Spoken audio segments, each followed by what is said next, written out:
Hey everybody, welcome back to Man Knows Little. Please like and subscribe to our videos. And tonight we have a very interesting story. It's my story.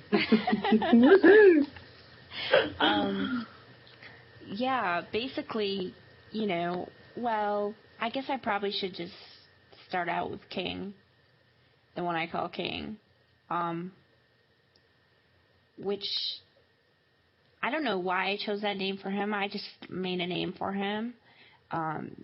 Basically, it was based on the way he, carried himself more than actually being a king. But, yeah. They do have an energy about them. They do. Like a captain or commander or... He was definitely in charge. Definitely. Oh, yeah. They all are. They are. And, well, my first experience with him, I don't even like to call it a dream. Try and describe it to people, but it's not like a dream at all. Because it was so real. And physical. And it was physical, right? I mean, physical as far as you could touch and see. And Yeah. And, I remember it was early morning, and next thing I know, it's I'm being escorted down this long hallway and into this round room. And I remember the room was round, and there was these metallic type devices. I'm not even sure what to call them. Consoles. I call them consoles because they came up out of the floor, and they were all metallic. And it was everything was attached to everything else, and there was no seams. I don't know if you know what I'm trying to describe, but rounded with no seams, nothing like man would make. Yeah. Exactly. And I was escorted into this room, and there was two of these lizard type things. I didn't get a really good look at them. I just remember they had my arms, and they were escorting me. And once I got there, they backed away from me into the shadows. I had no idea where they went after that. Those two. And there was just this one being in the middle of the room. And in the middle of this room, so there was this console, there was a circle of consoles, and then in that circle there was this chair that came up out of the center. And he was standing at a console. And he was huge. That was my first impression. I'm like, oh my God. You're huge. You're 3 of me, 4 of me. And he had to have been at least 8 feet tall. 7.5, 8 feet, yeah. And did he have on any clothing or? He had on a cape. So he had a cape on, and which is consistent for the most part with what he wears. There was no uniform, but on this cape, it was the color of his scales as well. It was a brown. And I remember the cape was kind of pinned together by this triangular shaped symbol, which at first I thought it was just a triangle, but it's actually an oval with a triangle in the middle, upside down triangle in the middle, or an inverted triangle. And he just was massive, and he was ignoring me. I'm like, what is going on? Who are you? What am I doing here? And he was just ignoring me, not even acknowledging my presence in the room. And he's I see him, and he's big talons, and he's pushing buttons, but all you see is nails, the talons. And he's pushing buttons on this console, and he wasn't acknowledging me. And then it felt like forever before he looked at me and gave me, his attention. And some of this part I don't really remember all of what happened, because it's almost like black spots. This is what right. Black spots. Fragments. Yeah. Fragmented, yeah. Fragments. And I remember asking him again, who are you? What are you doing? You know, why am I here? You know, what's going on? And we proceeded to I remember having a short conversation. I don't remember all of what was said and what questions I had asked. Unfortunately, I haven't had any regression. So this is just all dug up memories, you know, that I have.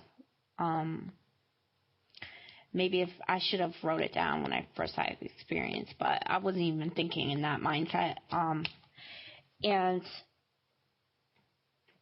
I remember there was other people that it was so weird. It felt really surreal what was happening, and then there was these other beings like around in the circle as well, but they were behind.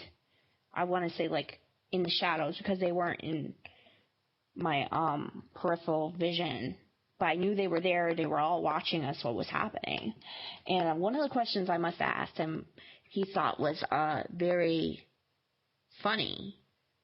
Well, the feeling I got was I had asked him something, and then he went over and he sat in the chair, and next thing I know, he is laughing. And then I heard a couple of others in the background laughing as well, and it was like a really deep, deep chuckle, you know. Although some of this experience, it was almost like telepathic as far as the communication was between us. But yeah, it's not like you hear this you know, earth-shattering laugh. It's just you hear it in your head. Yeah. And you feel it. Yeah. Oh, definitely. And what I had asked him, I wish I could remember what I asked him, but I just remember him thinking like, oh, you're such a child, like, you don't have a clue. You're innocent. Mm-hmm. You don't have a clue. Like, you know, I wish I could remember. I'm sure, knowing me, it was something ridiculous, you know. Like, what are you, an overgrown gecko? You know, but you're a lizard. You're a lizard. Yeah, I get it completely. And I get the whole smooth. Yeah, there is no technology to describe what they have, and you know why they treat us as if it's that way. But you know, after you go through regression, you might find out that you were asking questions that were childlike. Yeah, definitely. That's the feeling I got. I just don't remember what I had asked, but I do remember he had gotten up from the seat in the middle of the room, and he had approached me, and I remember he had just grabbed my arm, and he lifted me up, and I just remember dangling there. And I don't know why I wasn't scared. I can't tell you why I wasn't scared. I'm sure this would scare the crap out of somebody else. But I was literally dangling. Because he had my wrist all the way, you know, like his huge hand was around my wrist, and it's like he had like part of his mouth. Like, I'm like, what are you gonna do? Bite me? Like, hurry up and do it. What do you know? Stop messing about. Like, you're irritating me now. I'm very impatient, so I was getting irritated with him. You know, like, stop. Just bite me now. Yeah, I knew he wasn't gonna do it, so I was like, stop playing. And he just smiled, and that's when he bent down, and like our eyes connected, and he just sent me this energy. It's the only way I can describe it, and feelings of like absolute love and unconditional love. And during right, is it like, was it for you like such a joy that it almost brings you to tears because you've never felt anything like it on this plane? Yeah. Yeah. Think of like the happiest moment you've ever had in your life, and like amplify it by like 1,000,000. And maybe that's a little bit similar to what you would have feel, you know. Unconditional, yeah. Yeah, and just joy and because you seem to accept him in that moment when you say, "Okay, bite me." You know. Yeah, I think it was a test. I really do think it was a test. He was testing to see where I was at, like, if I was going to be able to handle it. And, then he sent all that, and then that's when he told me I was special. He said I was special. And, not chosen, but special. I was like, okay. And, then I was like on the couch. All I remember is sitting up on my couch, and I was like, okay, what the fuck just happened? And like, what edit was that out. Yeah. And just everything looked different. Everything looked different. The trees looked different. It was almost like I could see this energy coming off the trees. That's the only way I can describe it. It sounds a little bit crazy, but No. everything You looked were different. awakened. Everything felt different. And I left out the part where one other being approached him as well during our conversation, but it was very like, it was about what they were doing in their task. That's all I remember. It was about their task, and he was asking him something, and then he walked away. That's why he's like, I like call him king, and like he was the one in charge, because he was the one in charge. He was the go-to man, you know. Yeah. And yeah, I mean, since then I've had other experiences and dreams and that sort of thing. Meditation. But I find that interesting, though, because I was asked 20 years ago, probably long before yours, somebody had posed a question, who's in charge? And I said, oh, it's the lizard guys. I mean, it's them. Hence the name Captain. Because that was the only thing I said, can I just call you Captain? Because this is too much. The frequency of him giving me his name was literally hurting my ears. That's how physical it was. But I knew beyond a shadow of a doubt, even through those years that I remained quiet, they were in charge. So when anybody would ever ask me later, when I knew the word reptilian, I was, the reptilian's definitely in charge. That's another commonality, too, with reptilian experiences. They're in charge. Well, not in a bad way.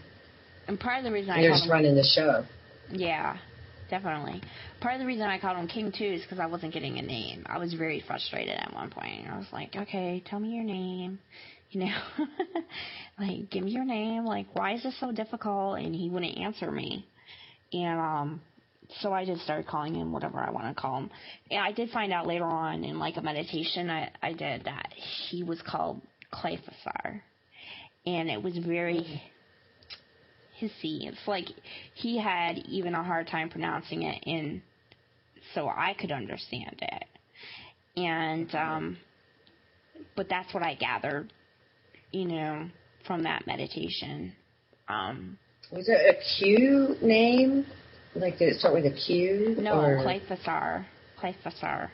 That's how he said it. It was very weird. Yeah. Yeah, I know. They got some strange names. It is. Yeah. It's weird. I don't call him that. I just usually call him King. It's just easier without names. 4 letters. Simple. We don't want to go around calling him Kwai. Yeah. Kwai and Kwan. Yeah. And that same meditation, I found out more answers too. Is like, like, who are you? Who do you work for? And he responded to me and told me that he answers to the one. And like, once again, we get back into the cryptic, answering. And so I don't know what the one means, It could mean a lot of things. Yeah, and after regression, you may find out what that is. Definitely, yeah. Yeah, hopefully that's something, Yeah, they kind of stay away from organized religion a little bit there. They do.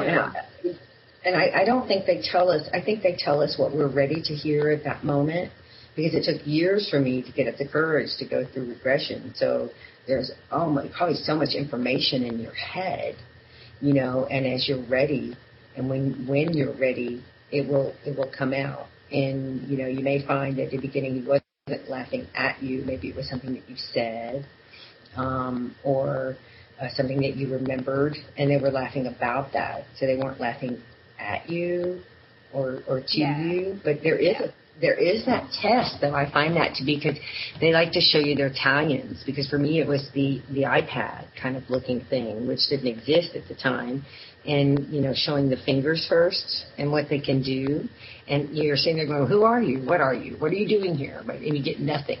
You get absolutely nothing. Until regression, you find out that they're sitting there telling you you know, you are this and you are that, follow me. And I, too, had two different symbols. I had one that was a circle with a triangle in it, that was a straight-up triangle. But then also in that first one, too, Linz, a circle with an inverted triangle. And at the base of that triangle, which was inverted, was almost like a little snake symbol. And he said, remember this. Remember who you are and why you're here. And I remember during regression going, I have no memory of that, but I still remember the grass needed to be cut, and I was barefoot. But I can remember stepping in the grass thinking, gosh, the grass needs to be cut, and there's dew on the grass, and it was wetting my feet. So I know what you mean by saying, well, it's not really a dream, it's more physical, because I was feeling the grass at my feet and the wetness of the grass. You know, when you step in wet grass, it needs to be cut. I remember what it smelled like, too. See, I forgot about that part, but it was like not smelly. I don't want to insult them. It was very musky smelling, like an animal. Or if you've ever been into a cave, like I've been in a cave where a bear has been before, and it's a very like a musky sort of smell. They have I don't want to say animal smell to them, but yeah. They smell like an animal. Like residue.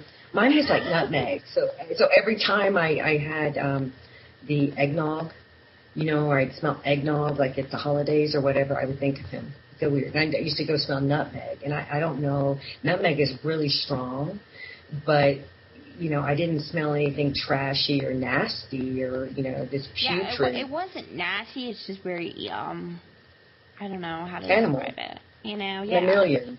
Yeah. Yeah. Exactly. And I remember. And that's why it's hard to say it's physical or it's not physical when you remember the smells and the feelings and the physical touch. Yeah.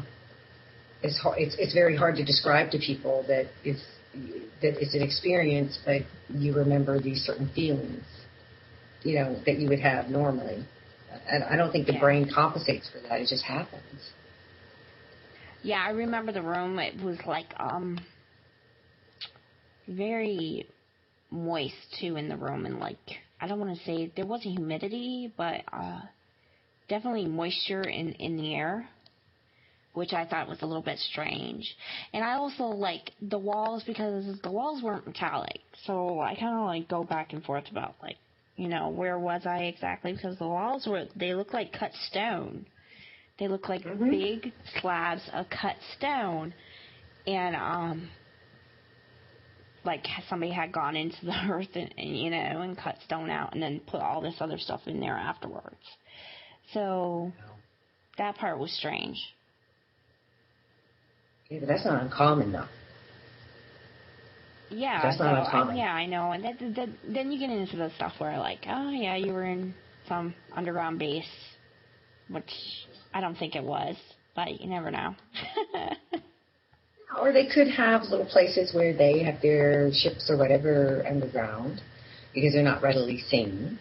It doesn't mean that they live down there, you know, or that they get out and what these stories were, you know, pedestrians driving by, oh, a reptoid just ran past, you know, and it was afraid of us. No, they're not. They're afraid of us because they know how unpredictable we are, which is what I was told.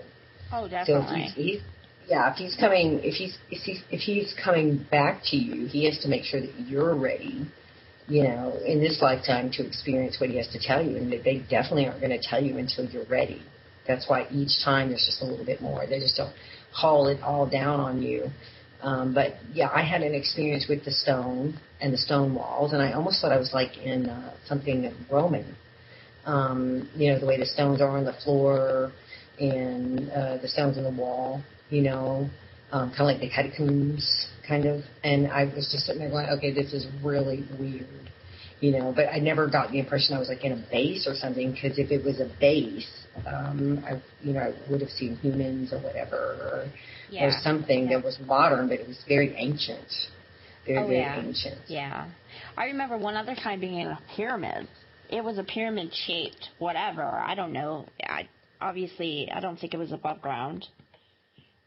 But the walls were lined with like what looked like gold, and it looked like Aztec art on the walls, and I was like, you know, just absolutely blown away. And I remember these pillars.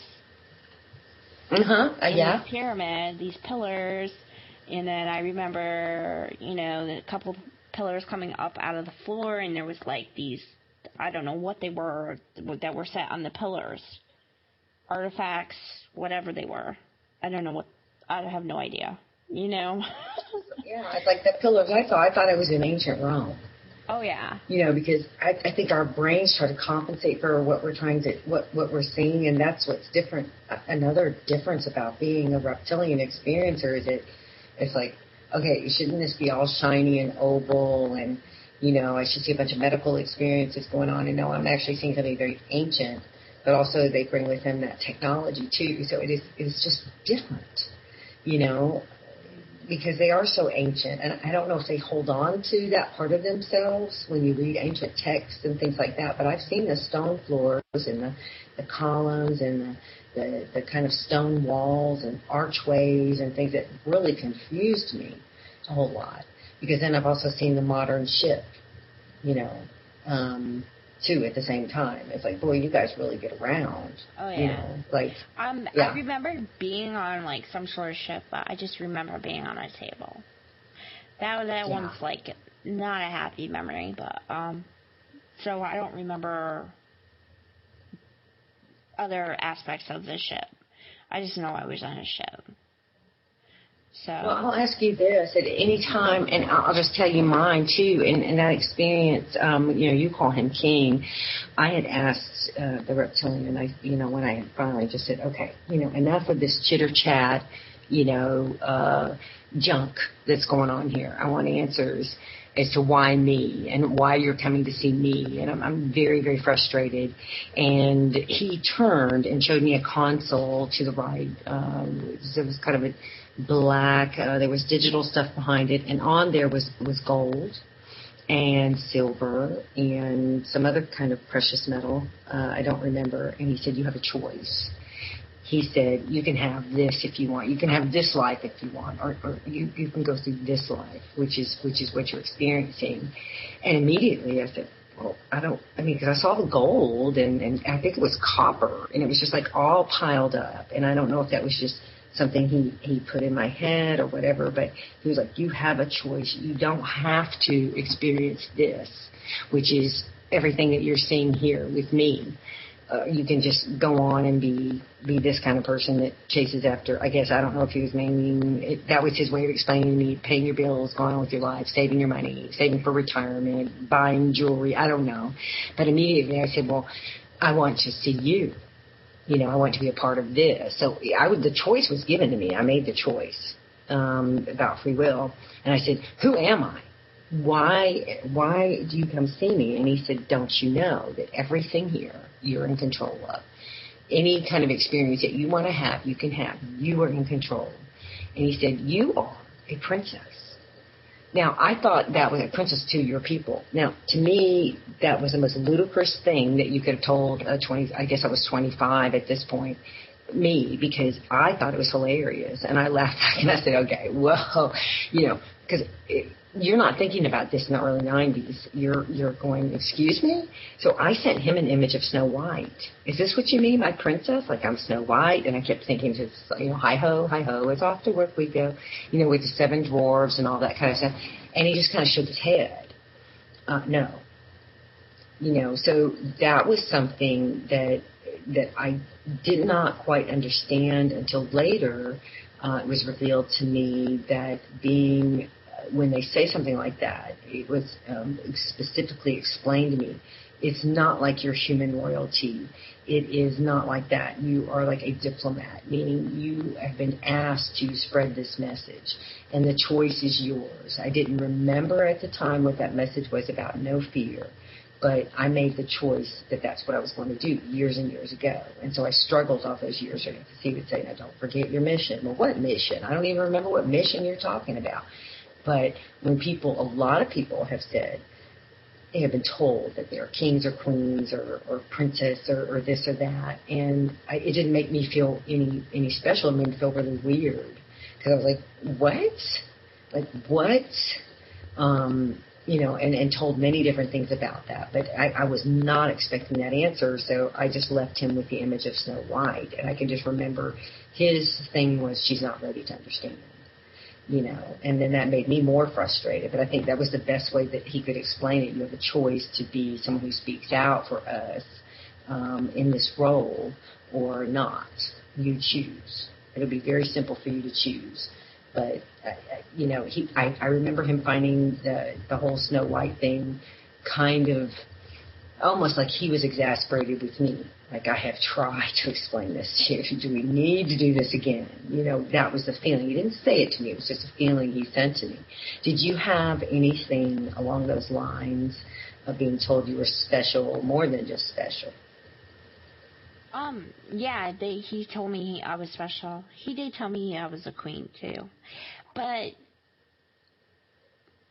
I don't know.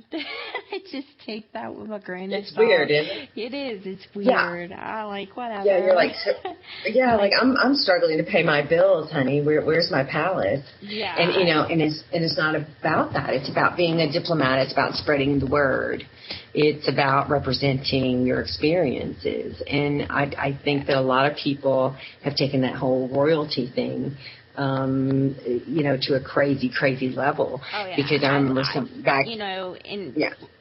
In retrospect, I think he was trying, because I was calling him king at that point, so maybe he was trying to, this was after the first experience, so maybe he was trying to relate to me, I'm a king to your queen, to you being a queen, Or so our experiences really sure. are. Yeah. I want to know when I'm going to become a queen. Right. It's like I have to be a lowly princess, Snow White and the Seven Dwarfs. Because, how he said, what he does and what his mission is, as well as what my mission was, which is similar to, it's on a different kind of level, but what I used to do in a former life or whatever you call it was nothing like that. It's nothing, diplomatic. At least in my, from what he told me, it wasn't anything like, oh, you're ruling this land in, the Orion system. It wasn't anything like Seriously. that. We have your crown waiting for you. No, it's not romanticized at all. It's just kind of like, and when I think back on it, I remember how hilarious. I was just like, Snow White, and I was showing him a cartoon image of Snow White, with the blonde hair and the blue thing and the little birds landing on her shoulder. That whole image of Snow White, and just kind of this resonating feeling back, like she doesn't get it. She doesn't get it.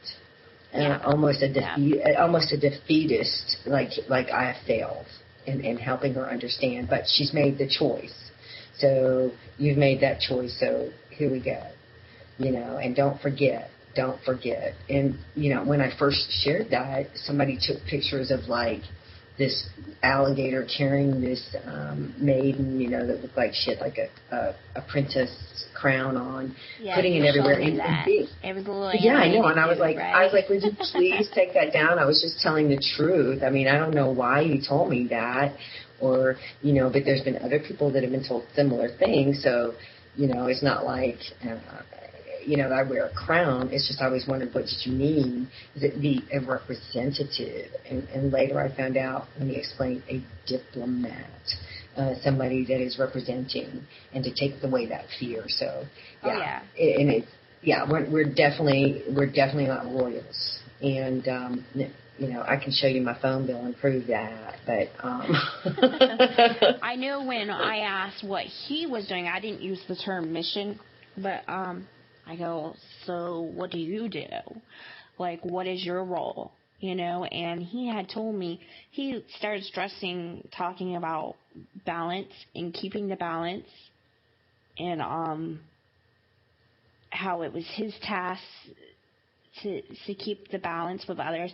He had told me he wasn't a part of any kind of federation or anything like that, and that he had answered to only the one, which is something that I had thought about for a while, because everybody's like, oh, is he part of, Federation? Because when you get into this sort of thing and you have this saying, there's some beings that will come to you and they'll like be like, oh, we're here for your positive growth sort of thing, and we're part of this federation, and then there's more service to self type beings where they're doing their own thing.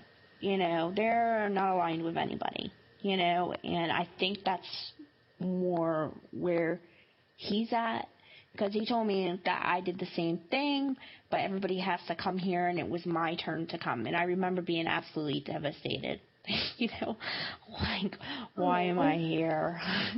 And he's like, you have to be here. It's your turn. Everybody has a turn, and it was your turn.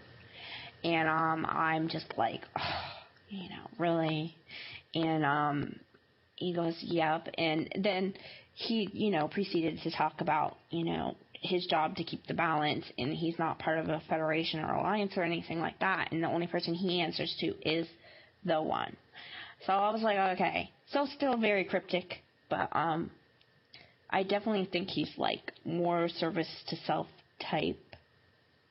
There's others that do work with him. So Greys, I've seen Greys as well, as well as other reptilians. So what his role exactly is in the universe, I really don't know. Yeah, that's, I'm not sure what else to say right now. Yeah, I know. Well, it's hard because, when you start sharing this, you start really feeling nuts, but what happened, and, to share that, to me it's just amazing to hear the story of King, because he is there's so much to where they start off so cryptic. And I think, honestly, it's for our own benefit. I think, honestly, it's what we can handle at that time, because it took, about at least a year and a half, almost 2 years before I started getting any kind of answers. And mine were based on creation, not necessarily God, but, that Adam was Atom. And that we had our history all completely wrong, that we were not being told the correct history of man. And that got me really, really interested in ancient literature and in history, and uncovering as much as I could to understand what he meant. And, even in regression, he didn't explain that to me. That was up to me if I was going to accept that. So I think that in just my opinion, Lynn, is that what makes us just a little bit different is with reptilian experiences, like, here it is on a platter. You can take it or you can leave it. What you gonna do? Yeah, exactly. Like, he gave you the choice. He gave you that choice. And then we have to deal with, we're Nephilim, and we're dealing with fallen gods and all that. And it's like, no. And I don't know who the one is. I never really asked him about religion. He was more wanting me to learn about reincarnation and getting on my path and letting go of all this educational stuff that I was dealing with the lost years of this, or the, I showed him, I remember the lost years of Jesus. I was like, do you want these? And, in regression, it was more like, I thought I was showing him these books, but he was like pointing to me, you're not on your path. So they don't give us those answers. I don't know who the one is.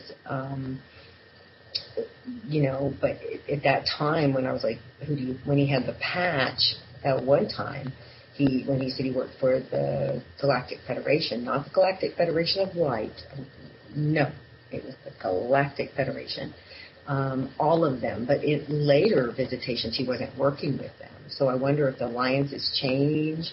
I've always wondered if the two of them know each other, or hope that they know that they know each other. But there's so many different species. I mean, they're both brown, but mine had the smaller scales, except for the other one, the white one, has very big scales. He's very, very draconian, very large. And as people say, well, when he changes colors like that, he's just showing off. Which I find very humorous, because I do agree with that. And he also grabs my forehead and squeezed, and I had like some migraine for like 4 days. I was paralyzed, and it was mid-morning, and he just squeezed on either side of the upper part of my ears, because I watched his hand come up, and I could move my eyes only, and I was like, what are you doing? I don't like it when you do that. Why are you doing that again? Which, obviously it happened before, but I didn't remember, or a part of me chose not to remember until over the last couple of years. But I never got a chance to ask, like, who are you working for, or whatever, except for with Captain, which was a galactic federation. Not of light, let me stress that, just the Galactic Federation. There is no la-di-da or no fluffiness there. Yeah. He didn't come right out and tell me, so definitely cryptic, but I remember his words were very, very calculated in how he was speaking. It's just like he was trying to find the words to make sure I would understand what he was saying without overloading me with, more questions. And at the time when he started talking about the one, it was just very brief, and I didn't even think, I wasn't like, oh, who do you mean, God? I wasn't even in that mindset at that time to ask who. I do think it's a group of them, but maybe, they don't go with some of the same groups that are out there. I'm really not sure, Yeah. It may take us a lifetime to figure it out. They all have their own agenda, Definitely. Yeah, and then why they, I've had people tell me, oh, well, they said that because your DNA is priceless. And I'm like, nah, there's a lot of good DNA out there. There's a lot of good DNA out there. I don't subscribe to everything everybody tells me. I just sit there and I put the story out there like you have and said, I don't really know what all this means yet. Only thing I do know is that he did say before he left me that first time was, don't forget your mission. And I'm like, what mission? Wait, and I'm thinking, what, am I supposed to go to India and be like Mother Teresa, or what? That doesn't make sense to me. And the mission to be so simplistic as to help other people who are afraid. Because as I know, some of the stuff we get, we can tell it's so fear-based, or who is the one? Oh, the one must be the devil. Because that's what people are going to tell you. The one is the devil that he works for. Yeah. He did, in this conversation, he did tell me that there was going to be a major change. He didn't get into what that was going to be. I don't think, I think they're here. They've been here. I don't think we're going to get disclosure for some time, but... I agree. Man isn't ready.